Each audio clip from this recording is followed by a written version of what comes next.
अस्सलाम वालेकुम। जिस तरह हमने पुराना आउटपुट जनरेट किया था, इसी तरह अब हम दोबारा नया पेयर्ड सैंपल टी टेस्ट का आउटपुट जनरेट करेंगे।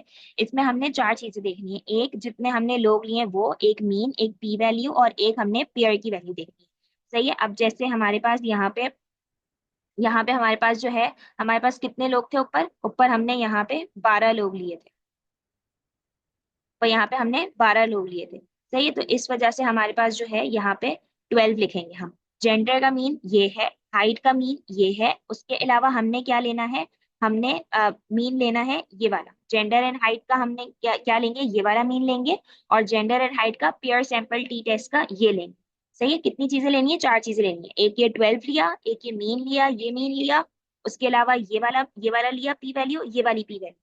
सही है। तो हमने क्या किया? In the pair sample T test the mean of height is 1.58, ये रही 1.58, और जेंडर की ये रही, और हाइट की 69.50। मैंने उल्टा कर दिया, यहाँ पे जेंडर आएगा। सही है।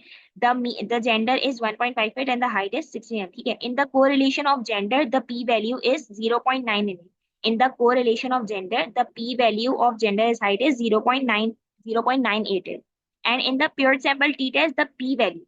सही। In the paired sample T test the P value is, अब इसकी पी वैल्यू क्या आ रही है? 0.011, मतलब ये 0.05 से क्या है? छोटी है। तो हमने क्या सीखा था कि अगर 0.05 से कोई वैल्यू छोटी हो तो वो क्या होती है? इसका मतलब होता है कि there is a significant difference, ये होता है। सही है। और जैसे हमारे पास वन पेयर में हमने टेस्ट वैल्यू क्या की थी? 65% कॉन्स्टेंट की थी। इसी तरह पेयर सैंपल में हम कॉन्फिडेंस इंटरवल कितनी करेंगे? 95%। सही है। तो हमने क्या लिखा कि पी वैल्यू चूंकि 0.05 से लेस थी, इसीलिए जो है वो हमारे पास ये क्या होगा? There is a significant difference in gender and height. ठीक है। इसके बाद हम काई स्क्वायर का देखेंगे। काई स्क्वायर में क्या है? जितना डेटा लेना है, जैसे हमने पीछे 12 लोग लिए थे, इधर हम 10 लोग लेंगे। काउंट करना है कितने मेल हैं कितने फीमेल है। लर्निंग मोड क्या है? डिग्री ऑफ फ्रीडम देखना है, और पी वैल्यू देखना है।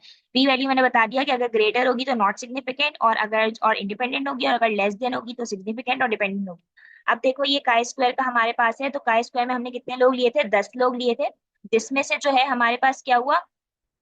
जिसमें से हमारे पास जो है वो 5 मेल थे, 5 फीमेल। सही है। In the chi square we have analyzed 10 students in which 5 are male and 5 are female।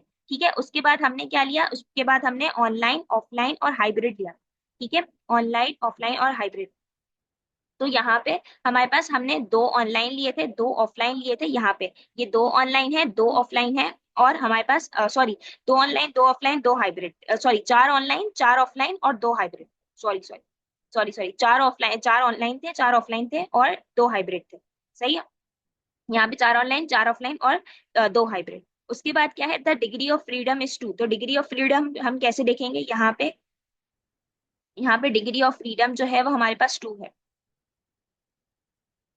Degree of freedom ये रहा, डी एफ जो है ये 2 लिखा हुआ है। सही है। और काय स्क्वायर की एक बात ये याद रखना कि काय स्क्वायर में हम पी वैल्यू निकालने के लिए डी एफ में से एक को माइनस करते हैं। यहाँ पे डी एफ 2 है तो हमारे पास पी वैल्यू क्या होगी? 1। डी एफ 2 तो पी वैल्यू 1।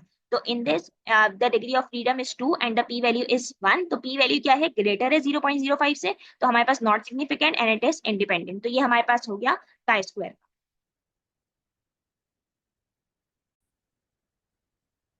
उसके बाद हमारे पास वन वे अनुभव भी सही सेम यही होगा। कितने लोग हैं, कितने ऑफलाइन, ऑनलाइन और हाइब्रिड है। और डीएफ में क्या करने हैं? हमने पहले डीएफ कितना देखा था? एक देखा था। इसमें हमने डीएफ दो देखने हैं, एक बिटवीन द ग्रुप्स और एक और विद इन द ग्रुप्स। और पी वैल्यू क्या होता है? सिग्मा होता है। अब इसके अंदर हमारे पास जो है वो हम देखेंगे। यहाँ पे हमारे पास जो है वो आ गया, क्या कहते हैं कि हमारे पास कितने लोग थे? 6 लोग थे, दो ऑनलाइन, दो ऑफलाइन और हाइब्रिड। ये रहा 6 लोग, दो ऑनलाइन, दो ऑफलाइन और दो हाइब्रिड। ठीक है। उसके बाद हमारे पास क्या हुआ? उसके बाद हमने क्या किया? डीएफ वैल्यू हमारे पास क्या थी? मैंने बोला दो देखनी, एक बिटवीन द ग्रुप्स और एक विद इन द ग्रुप्स। तो एक बिटवीन द ग्रुप्स हो गया 2, विद इन द ग्रुप्स हो गया 3। सही है। उसके बाद हमारे पास मैंने क्या बोला? और हमने क्या देखना है? और डीएफ हो गया और पी वैल्यू देखनी है। पी वैल्यू ये रही, सिग्मा की वैल्यू क्या दी हुई है? 0.216। तो अब देखो यहाँ पे लिखा हुआ है, in this one way ANOVA we analyse 6 students in which 2 are online, 2 are offline and 2 are hybrid. The DF value is 2 between में और 3 विद इन में। The P value is 0.216 which is greater than 0.05। तो हमारे पास क्या हुआ? ये insignificant हो गया और इट इज इंडिपेंडेंट। तो यहाँ तक हमारे पास वन वे अनोवा हो गया।